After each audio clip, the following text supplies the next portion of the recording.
concerns. And in this community, we have a place here to put a stone to be a physical manifestation of your thoughts. And this, I'll start with the great joy of everybody who's here today. That is a great joy. So you're welcome to come up. Thank you. How do you do this again? Whichever you want. I'm Dustin. I'm very joyful to be here to see Kate, have friends and family here, and what a great surprise. Thank you for being such a big part of my life, always.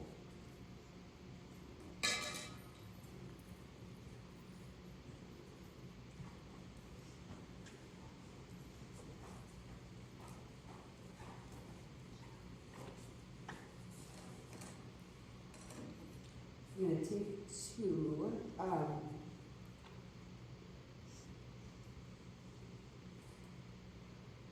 Joy and concern for my friend Brianna and her new little baby that we're calling Valentino, because he came into the world unexpectedly on Valentine's Day at 35 weeks and is still in the NICU, but he weighed 7 pounds and 5 ounces, so he's definitely a fighter. And they're both doing well, but Brianna's really sick with influenza right now, and she can't be with her baby, so I'm just, again, grateful for gathering in community and to send these new ripples of life and love.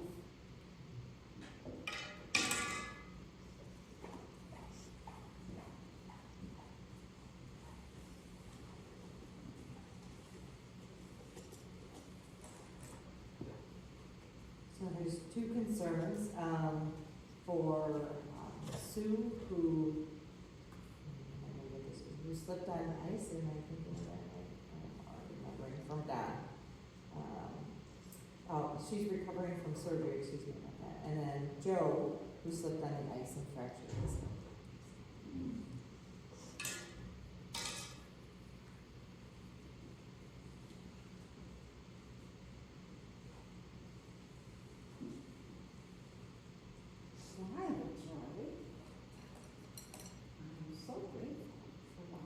Folks who came to support me, sharing some knowledge with you. Really glad they're here.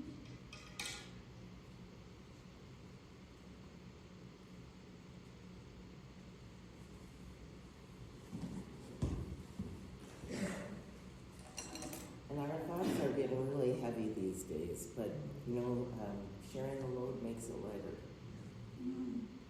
We're all those thoughts and joys and concerns that are unexpressed.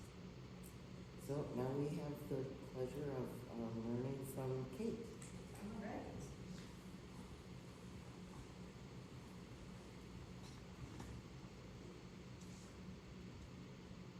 Well, how lucky am I to get asked to talk with you? I feel really honored to do this with you. So, what Don wants me to talk about I'm was... sorry, we need to go. Oh, We get big message and soft voice. okay. What Don asked me to talk with you about is Kinnic Falls, which is an organization here in River Falls that a lot of people in the community aren't even aware of. It's kind of nestled in between the water tower and the athletic part of the university. So it's an older nursing home that was purchased in the early 70s, and we resided there for quite some time. So, all right, well, I've gone over this presentation about 10 times, and I'm hoping that I remember to say everything I want to say. I imagine most everybody in this room has been affected by someone they know or a family member who has had difficulties with substance abuse or use and abuse. It's a pretty common, unfortunately, societal thing that is difficult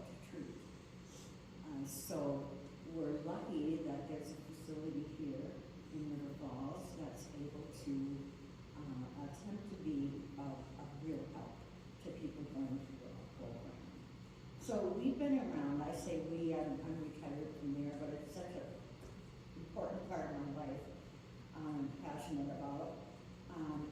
Kinnic Falls has been around over 50 years. We celebrated our 50th anniversary, I believe it was last summer, although the time goes so fast.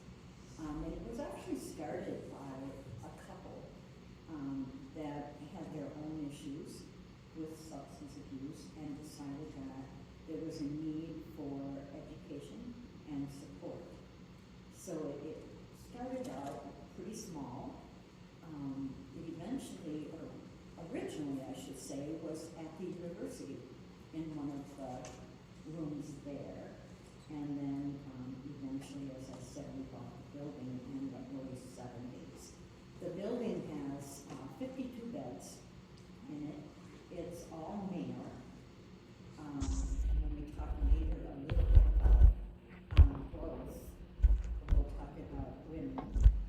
But this is an all-male facility, 18 years old and older.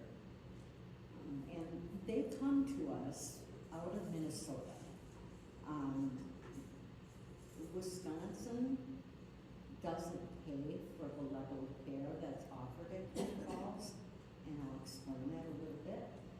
So almost all of the guys that come to us come from Minnesota, because Minnesota, we call it the land of 10,000 treatment centers. It's also the land of 10,000 recovery programs. So the guys come from Minnesota. They usually come kicking and screaming to pull down River Falls. They think, well, Wisconsin, you want me to go where? But once they're here, they don't want to leave. They love the community. They're very well treated by the community, and they often want to remain. There's some difficulties with that happening in some ways, because Minnesota clients will often have insurance, what they're called PMAPs, which is more than you want to know. But they will pay for a client's medication. And the bulk of the clients that we see at Kinnic Falls do have a mental health issue as well as an addiction issue. So, got where I was going with that. At any rate, Minnesota is a gift. They really take seriously the need to tackle the problem of addiction. As I said, Wisconsin doesn't pay for this level of care, and I think that's kind of ironic, because Wisconsin is one of the highest states for abuse of alcohol in particular, but other substances as well. Let me catch up to myself here. So the program, as you might expect, was built on the premise of Alcoholics Anonymous, which is what a lot of treatment centers started with. The need for people to have a structured place to go to meet with others who have similar problems and issues with their families and their employment and all the things that come with a difficulty with substances. The AA program works well for a lot of people. It doesn't work well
especially when you're starting with something.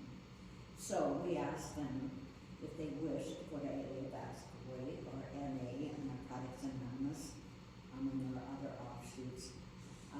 That's fine, but if they want to attend a men's group, a church group, anything that provides for them the support they need to keep on keeping on, as we say,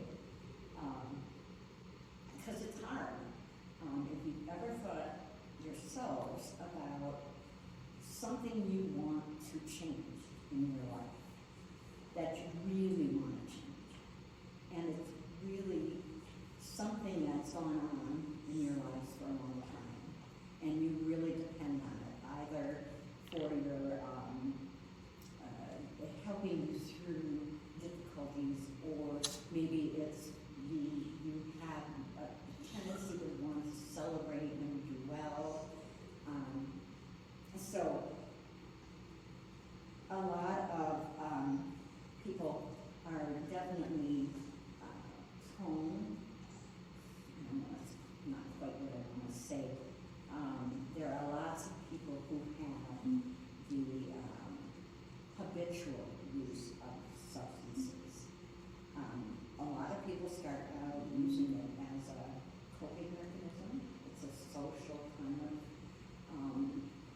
thing that you do to celebrate or grieve, but it also can become, once it's reified, as a real problem.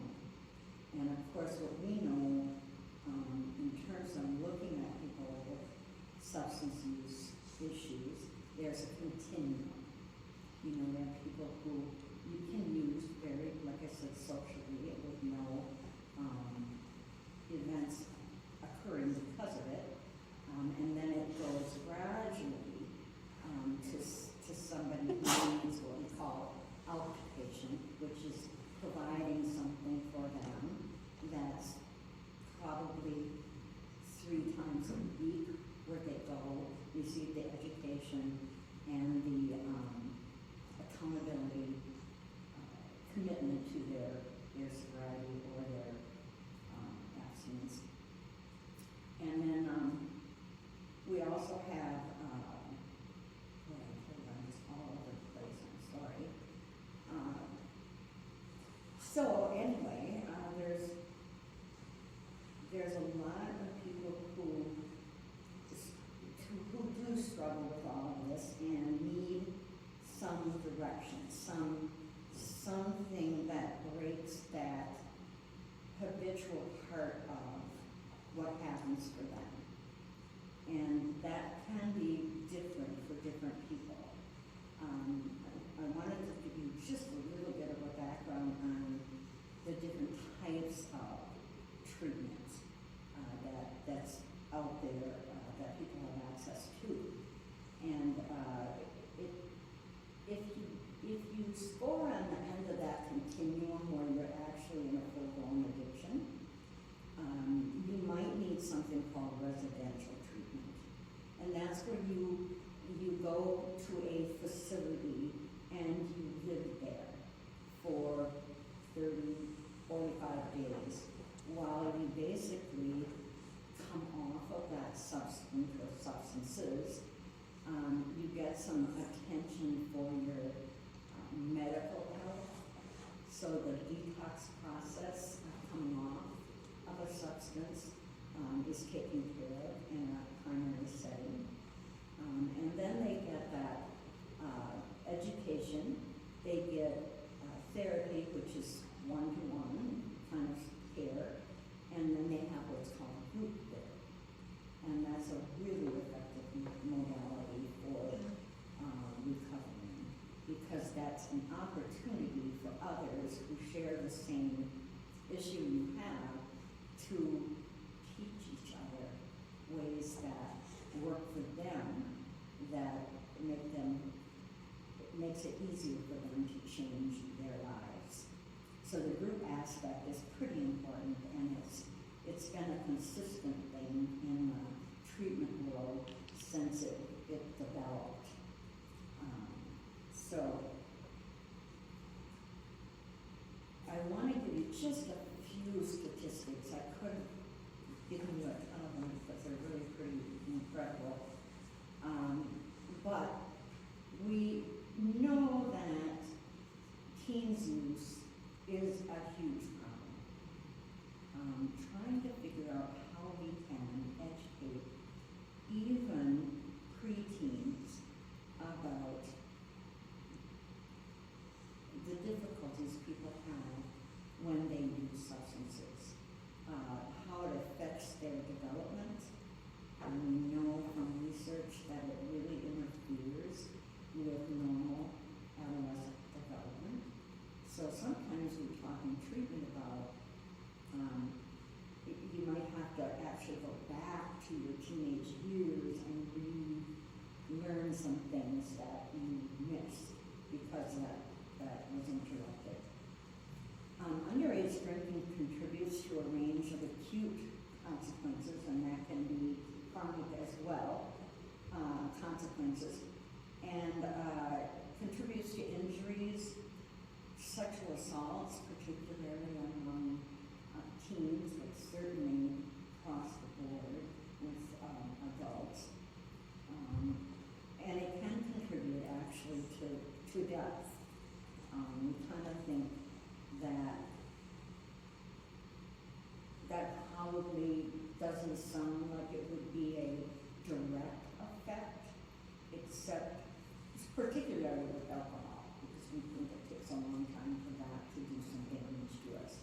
But we do know that the rising overdoses we see every day in the news is deadly.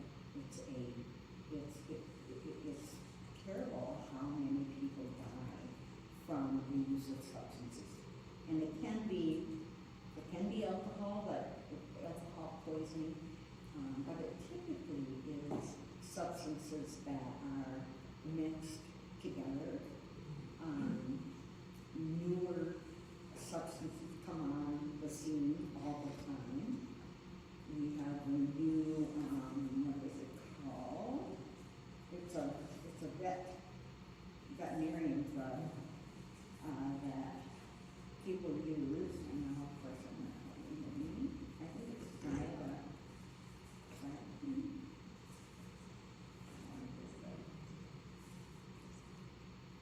And that's a tranquilizer. It's a horse tranquilizer that people mix with other substances like, meth or heroin or some other kind of chemical. And it is very deadly. In fact, if you even touch it, it can get into your bloodstream really quickly and can be a problem. So anybody in ER rooms or in facilities like Kinnic, they're at risk if they're not using gloves to protect themselves. Let's see, I haven't found it, but we'll get after it. The other effects of substance abuse that are really concerning and are physical in nature, we all know about liver disease, right? Well, it also causes heart disease. And the guys we see almost always come in with a depression, anxiety diagnosis. There's stroke, which is really, really serious, stomach bleeding, cancers of the oral cavity, the esophagus is damaged, and there's cancer there as well, and then colon and rectum also. For 65-year-olds and older, I wanted to give you some data. According to the 2023 data, 2.7 million 65 and older meet the criteria for alcohol disorder in this past year. It's extremely dangerous for 65 plus for a lot of reasons, and they might be, people might find themselves using particularly alcohol because they're lonely, because now it's easy to sit in your house and have alcohol delivered to you. And I think the 65 plus aren't realizing that some of their slips and falls are because of the use that they have. And some of that is use maybe the day before, and it's affecting them the day following. The actual number of drinkers in that age group, 65 and plus, increased by 85% during the time frame between 2002 and 2019. So it's been inching up every single year. According to the CDC, Center for Disease Control, 38% of all alcohol-related deaths in 2020 and 2021 were people over 65. And when you think about what was going on at that time frame, where we went through the medical crisis we had, that's really frightening that people were kind of self-medicating during that period of time. It was scary, nobody knew what was happening, how people were going to survive, and a lot of people didn't. So it's not surprising that kind of went up at that period of time. I did want to give you an actual definition of addiction. So it's defined as a chronic relapsing disorder characterized by compulsive drug seeking use despite adverse consequences. It's considered a brain disorder because it involves functional changes to the brain circuits involved in reward, stress, and self-control. So it's important that you hear about the relapsing part. I think as a society we kind of have looked at alcohol in particular, misuse, but other drugs too, as something that can be dealt with by control, self-control, self-will. And we know that's a component of wanting to recover from substance use, is, wanting to be free of those problems. But it's not the whole experience. The part of the relapsing is that people will have a period. Let's say they come through primary and they're sober or abstinent for 30 days, and they then are eligible to either return to the community and home, or they come to a program like Kinnic Falls, which is called a step-down, low-intensity treatment program. And there they're able to have enough time without the substance to sort of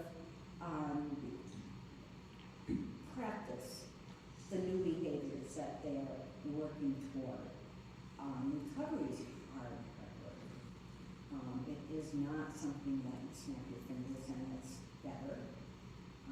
You really have to dig into, what's going on in your life, what's going on in the world that has you out of kilter, not in your own skin, so that you're looking for some relief from what your current life feels like to you. So that's pretty important to know, is that people will do well. They might even complete a program like Kinnic Falls, but then let's say a few months down the road, they've had what we'll call a slip or return to use, and that's not all that uncommon. We kind of think they're going to get it one and done,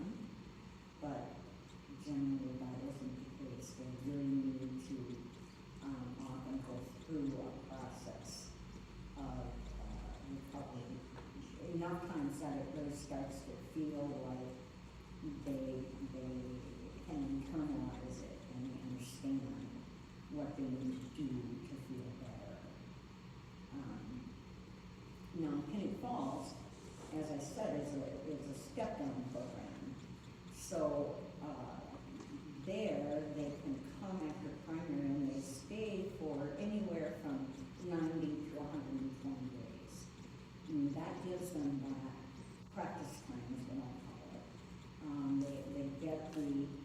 They've got the information, and now they have a chance to practice the tools they need to get back into the community. Our goal is to help them become healthy community members so that they can function and are part of society.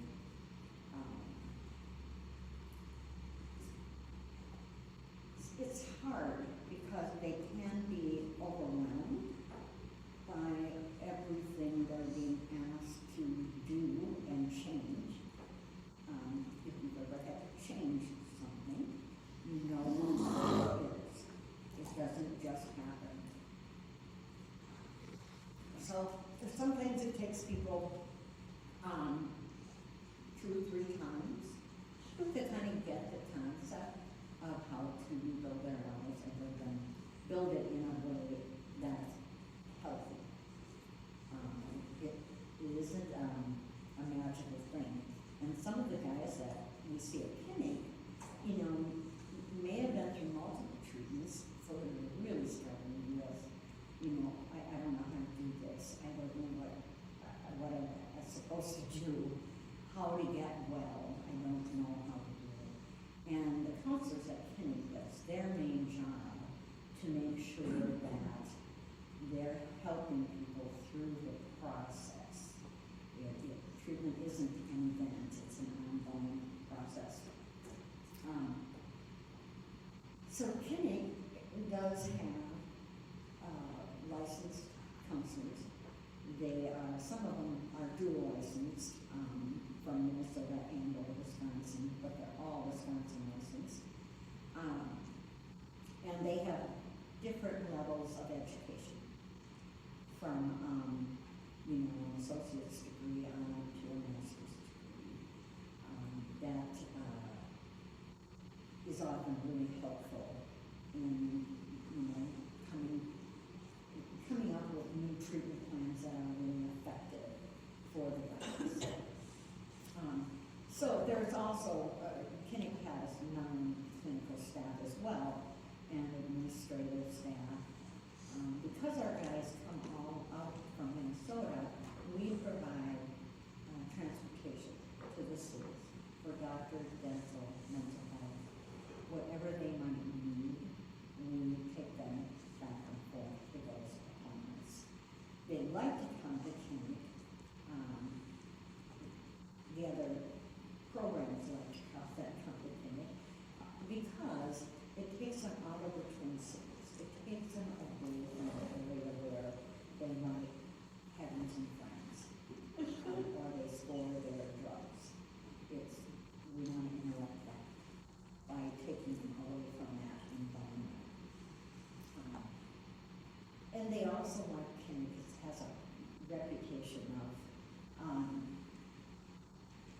It has a reputation of being one of the finest step-down programs alone. We take a lot of pride in that. Our curriculum that we offer, the care that we give the guys, I think is outstanding. The staff is very well trained. They get ongoing training. And they're given lots of support to work with the guys. Because you can imagine it's not easy. Some of the guys come off the street. They have different needs than others. Some of them are involved in their gang and they're concerned about their welfare, as they should be. And others are, just sick and tired, and they want a new military life. So they are the ones that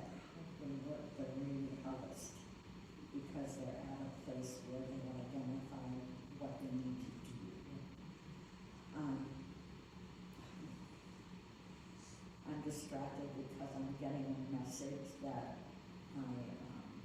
something going on to the system. Yes, you have a question? Yeah, I was just wondering, do you provide job training and job opportunities in this community? Yeah. And are we very welcoming? That's a good question, and I meant to mention, yes. We do allow the guys to go out and work. We want them to get their feet wet again, get their confidence, self-esteem back up. And so they have to be on grounds for the first 3 weeks of it, because we want to keep them away from the temptation of substances. We kind of joke about River Falls has as many taverns and outlets for liquor as they do churches. So, we really have to help protect them a little bit. But eventually, they do get out into the world, and the community is really good about helping them, hiring them. In fact, like I said, some of the guys get situated so well that they don't want to go back to Minnesota. They find a new home because they're being well received. And I'm so glad for that, because it's so easy to look down on people who have substance use issues and think of them as people who, are just those people. So I've done a lot of work myself as an executive director there, trying to educate others about how wonderful those guys are. They have lived lives you can't imagine, and they're still wanting it. They're coming to get better. Yeah. When can an outside visitor stop by for a game of cribbage? That would be so awesome. You probably want to call our unit office, which is where we have our main tech. That's a person who is not licensed, but trained to help with the guys. And that person could help you know when the time would be. Because you can't tell while they're in group sessions. Right. So they have free time. And they love to play cribbage. Okay. They really do. We're so lucky because we have a local church that at Christmas time brings boxes for gifts, shoe boxes, full of things for the guys, like socks and hats and mittens and books, and just they get so excited about it because that's probably the only gift they're going to get in many cases. So, and it's so fun to watch them. And you'll see them open their box, and they'll see a book maybe, and the guy next to him has a book, and pretty soon they're trading. So they're trying to get, what's going to be best for them, and it's awesome.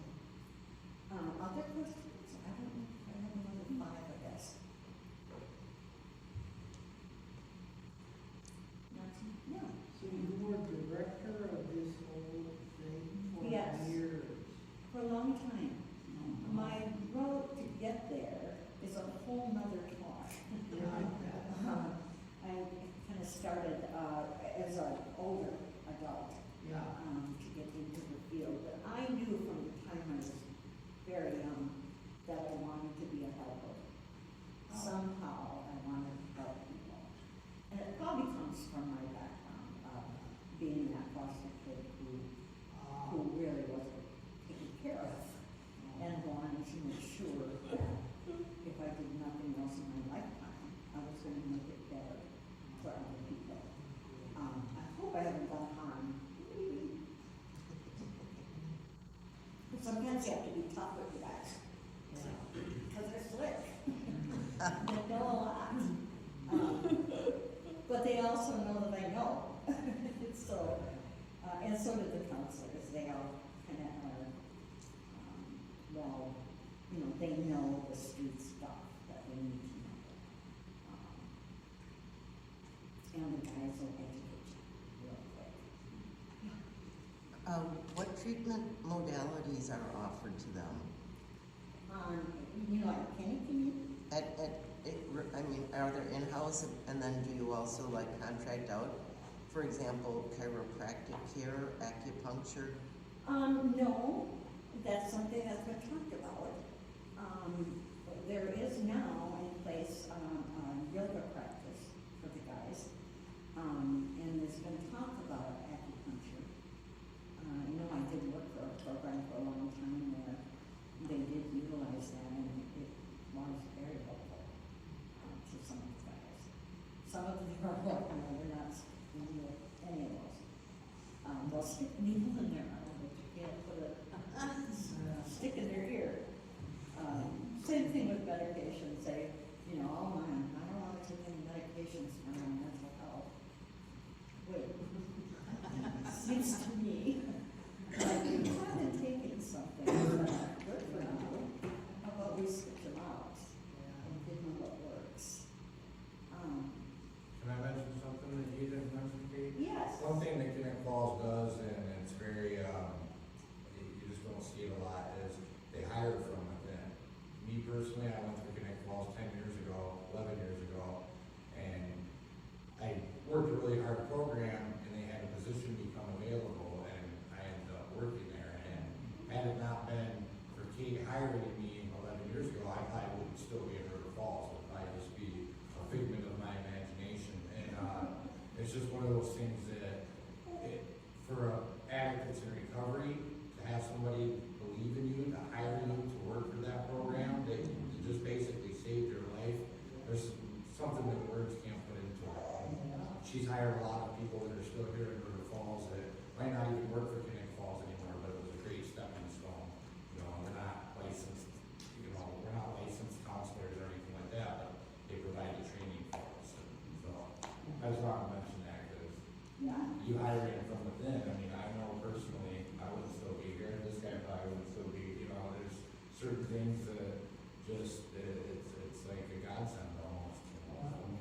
Well, and I get the joy of watching them grow. They come in the door looking one way, and they leave with different people. And it's just so awesome. I love watching that transformation happen. It makes my heart so happy. You miss it. I do miss it. I do miss it. No, I'm not saying everybody who went through the program made it, because we did lose people that thought they were ready, but then it wasn't right for them. And we have an open door, and the door goes both ways. So if they get there and they say, I want to do this, I don't like it, but you're free to go. You don't have to stay here. We do get some people that are court ordered, but we're not primarily a drug court kind of population. We'll work with probation.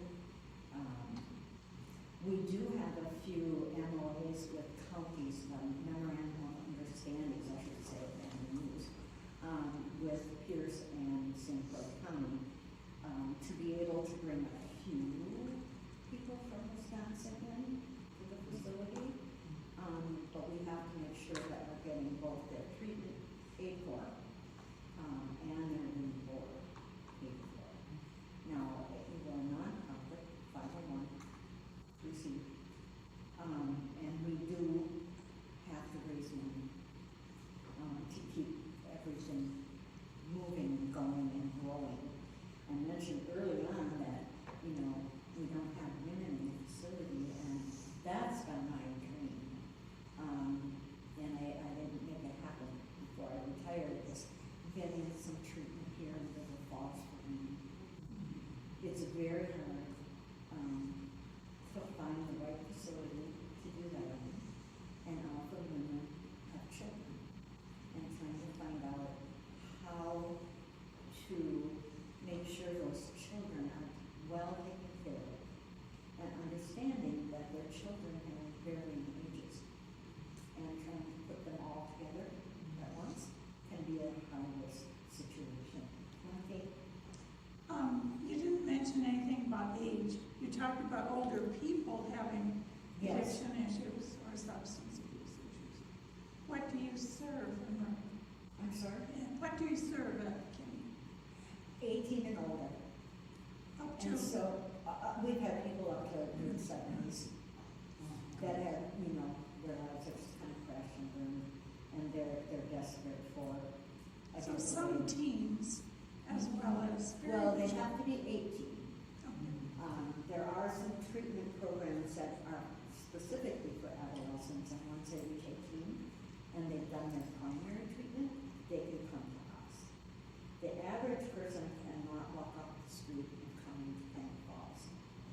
One, because you have to have some sort of, I'll call it primary treatment, but some sort of time that you've been in a contained environment so that you can get through a detox process. Because we are not a detox center. We do have a medical director, but we really cannot take people who are not detox. Now, we sometimes will take people from jail knowing that they've been hopefully free of substances. We do random delays. So somebody like coming from the jail, we're gonna check that. And we don't use them as a form of punishment. We use them as a deterrent. So hopefully it will stop someone from deciding, having a weak moment, to use that, oh shoot, when we get back to Kinnic, I'm gonna get arrested. And so, I'm probably not gonna do that because I wanna stay in Kinnic. And we don't discharge people because they might have a need that has shown positive for something. We're gonna try to work with them to see if we can find out what we're missing. That will really help them succeed. But sometimes, they'll act out their diagnoses, and they get extremely difficult for them and others to make some headway in treatment. So when we know we have to refer them, and we are really clear about that. We know we're the people over our heads, and we definitely want to make sure they get to the right people. We don't put them out on the street. That's absolutely not okay. We will find a place for them to go. Eventually, we hope that they'll go back home, if they still have a home to go to. If not, we have sober houses. Kinnic Falls has one, but it's only got 8 beds. So we can't keep bringing people there. Now, there are others in town that are starting to form and grow, which is really exciting. And they all have different rules about how long a person can stay and how house rules. How much room do you, how many people can be there?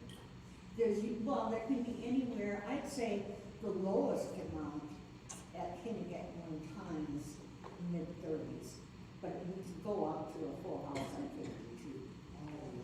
Okay, And you're a whole lot better at 50. You're full off the mark.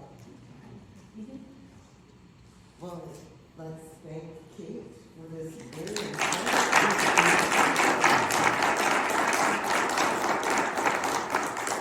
I did want to mention that the new executive director asked me if I would bring some flyers for you to get more information, and then a donor card if you're interested. And then if you'd like to be on the mailing list, there's a pad back there where you can jot down your, and we'll give you some more information. And if you'd like to leave a contribution for this community, there's a basket on the back seat there to keep our lights on and that sort of thing. Now we would just have a couple of announcements after the service today. Bob, are you leading the live poets? Poetry. Live poets right over here in the room, and coffee and some snacks if you want to visit a little bit. I don't have in hand the upcoming services, but we do have services planned for the next 4 Sundays and a variety. But we do have a Dragonfly press and email newsletter, which is excellent and has a lot of information. And somebody tech savvy can direct you to that. close our service today, at the end of our services, we stand, and if you're willing to hold hands, we form a circle and we read these words together. And it's really a charge for each of us about how to behave